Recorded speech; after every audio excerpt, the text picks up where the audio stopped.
Hey guys, it's me Cobble, and today, guess what? Yep, finally, the story time. I don't know how much time this took to edit. I am recording it right now in Audacity. This is totally real.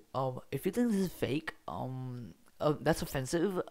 Suck my bing bong. I mean, what? Okay, let's just go into it. So this story is called Fighting with My Lunch Lady. Yes, this actually happened. So let's just get started. So back in 5th grade, I remember it was my birthday and I wanted to keep it a secret so I wouldn't get made fun of. So like in my school, we had this thing where like if it was someone's birthday, the boys would take the birthday boy. The girls wouldn't do anything. Just the boy would get made fun of and be dragged into the boys' bathroom by the other boys and get smacked on his wiener. Not even kidding about that. But my best friend knew it because I had invited him to the birthday party the day before. So he told everyone, and when I got to school, everybody laughed at me because they knew what was gonna happen. So they all laughed and laughed so much that I actually started crying, and I'm pretty sure I peed my pants too. The reason I don't remember if I peed my pants or not is because I later found out that I passed out in the middle of the class because like everybody was laughing at me. I was like, and I just fell down and like passed out. Before I passed out in the middle of the class, I remember this girl that liked me, and I liked her too. It was like we both liked each other, but it was like a 5th grade crush, so we didn't really speak to each other because, you know. So she tried to give me an orange, and I remember asking her why she was giving me that orange, and I'm pretty sure that she said to wipe my tears with it. And I mean, now like think about it, I'm like, what the freaking nerd? And I'm pretty sure the acid inside the orange, isn't it like bad for your eyes or something?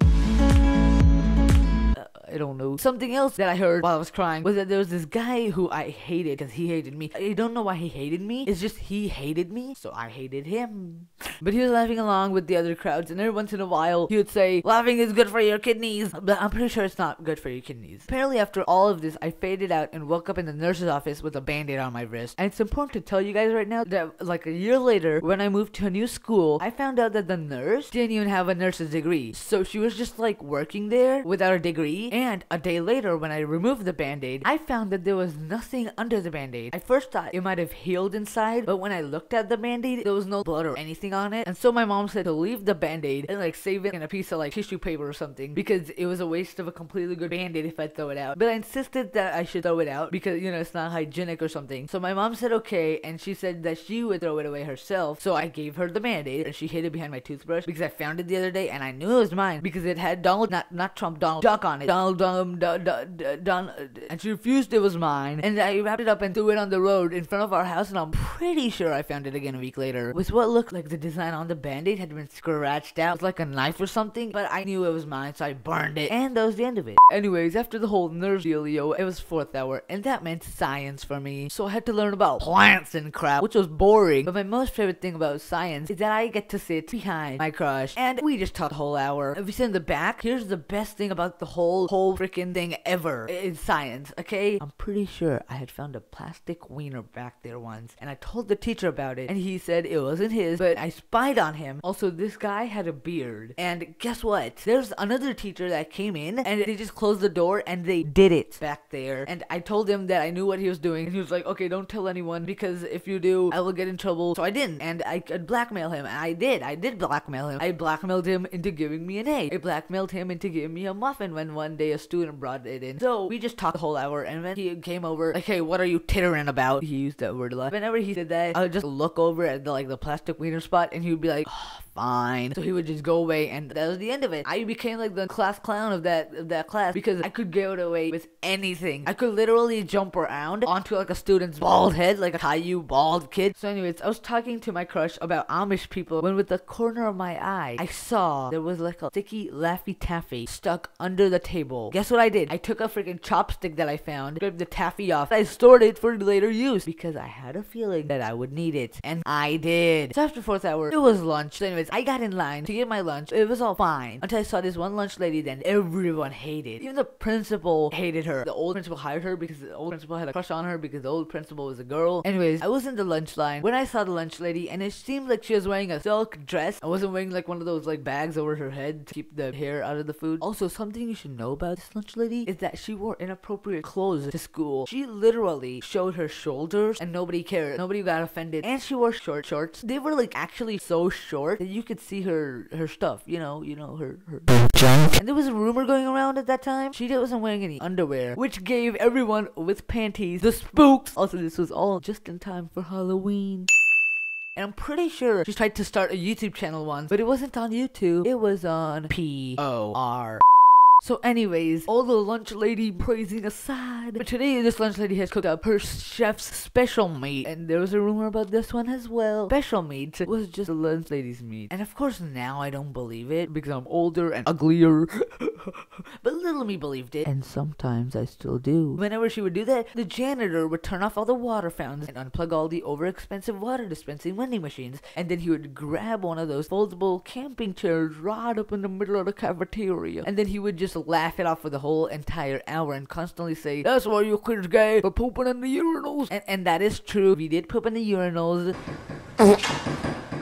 And he even said it to the girl, which led us to believe that they had unintentionally or intentionally installed urinals in the girls' bathroom. And to confirm this, a guy had gone to the girls' bathroom. He came out running, saying that the bearded science teacher was in there on his knees with what looked like a dead walrus. And he also said that when he was in there, it looked like none of the girls' stalls, which there were just two of them, none of them had any doors. Some guy even puked on the door handle when the janitor was in the janitor's closet. Anyways, I did not like her meat. And I never brought a lunch from home, so I had to eat the school lunch. So I got in line. I thought I would just get something else. I just thought I would just get in line and get the other option that's not the special meat. So I got in line. This line had the two lunch ladies in it. First one was our main character, you know, the strong one. The second one was a male lunch lady who I'm pretty sure was deaf. And the thing was that even if people didn't want it, they still had no other choice but to beat her meat. I mean, eat her meat. So she was giving everybody the food with the dirty spatula that was bent on the tip. And so finally it was my turn. And she was about to give me her special meat, and I thought I would rebel and say I didn't want it. So I said, can I have something else? And before I could finish my sentence,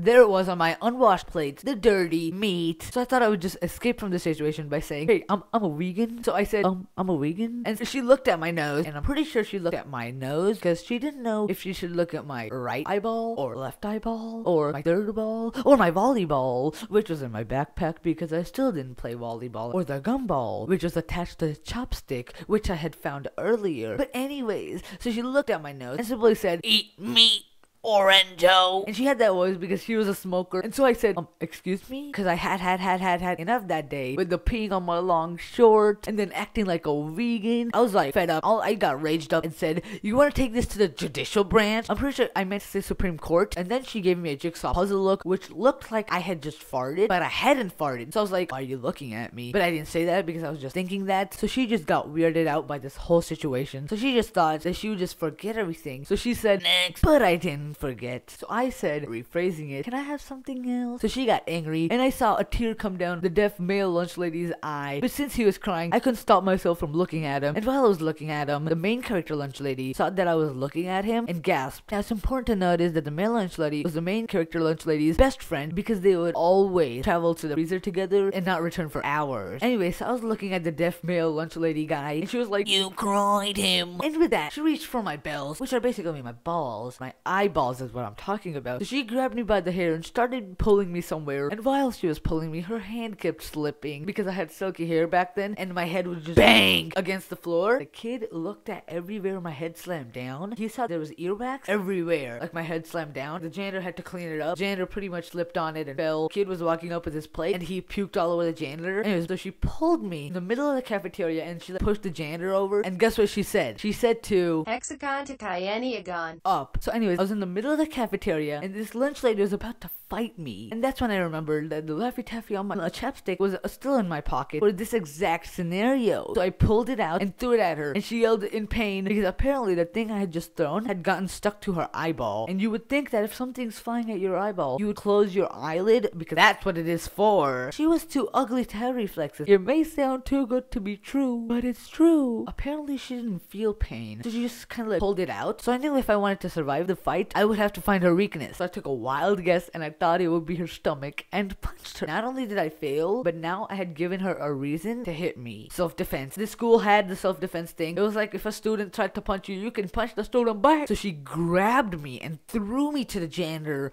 who was choking for some random reason. When I crashed into the janitor, I yelled, "Bongo!" I don't know why. So I got up and said, "Why you don't know how to fight?" So as I expected, this angered her. I reached into my mind to find something, anything about self-defense, I remembered the self-defense video that I had seen on YouTube. This video was taught by this bony Jewish kid who had never been in a fight. He didn't know what he was doing. He was repeating a video that he had seen. So you can see how this would make his techniques a little bit ineffective, you freaking bony kid! So I thought to myself, maybe I could trick her and make her believe she was in over her head, which had bed bugs in it. So I acted like I was bigger than I actually was, which usually works with mountain lions. It like fends them off. So I fluffed up my clothes and stretched out my arms as far as possible. And in the process of doing that, I flexed all my muscles, my abs, which I didn't have any. But when I flexed my abs, the fart that I've been holding in ever since I was 5 came out like BAM! And guess what? Everybody laughed. It was a great. Someone threw a broccoli at me. You farted? I had a broccoli. And since I was the center of attention and in the heat of the moment, I accidentally said, "You mad, bro?" Which mad her.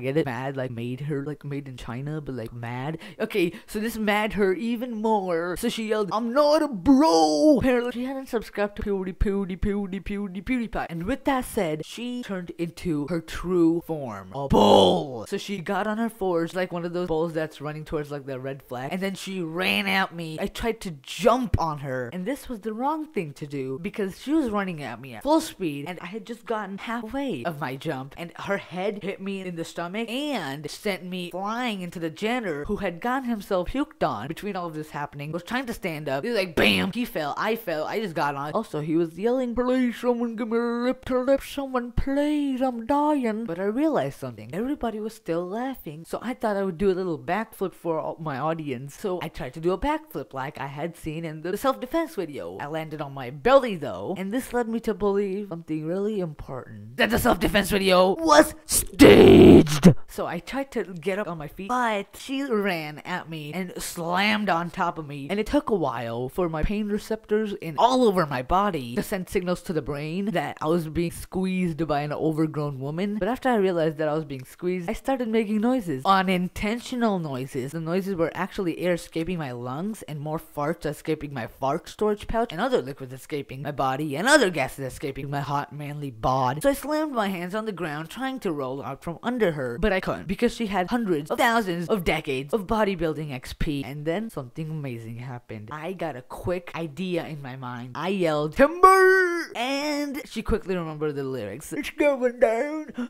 I'm yelling, timber! You made her move!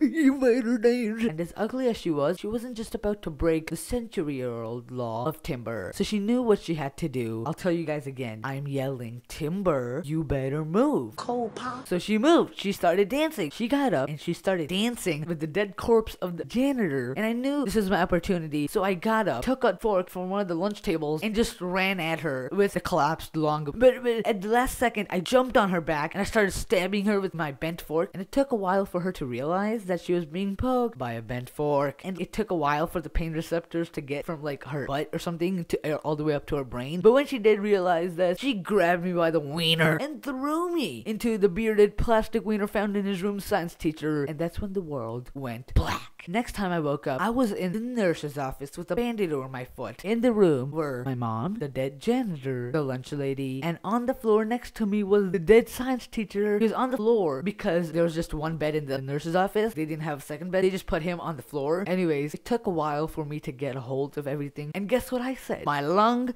dung, and wiener hurt. Not me foot. This was enough to set the nurse crying. She ran out of the office. As she ran out crying, we saw the bearded science teacher, who was quote-unquote unconscious, get up and run after her, I think to cheer her up. And I'm pretty sure they were married. Yeah. After they were gone, my mom asked me what happened and why I was unconscious. I was right about to tell her everything that had happened, but I looked over at the lunch lady, who it seemed like she had cried. The spot under her eyes was more greasy than normal. So I was like, okay, I'm not gonna tell my mom the truth. So I said, "I got my wiener stuck in the zipper of my pants." My mom knew that I forget to wear my underwear a lot. We'd had this conversation like a lot of times, so I knew what I had to say. Around the place that I lived, the law was that you can't look at your wiener more than 5 times a day. And then we just got up and left to go home. The next day I went to school. The lunch lady had left the school. No one knows if it was by force or by choice. But anyways, that is it for the story. Thanks for watching. If you enjoyed, make sure to be a like button, like so, and I will see you guys next time. Bye. I'm gay. Gay! Bruh. A lawnmower.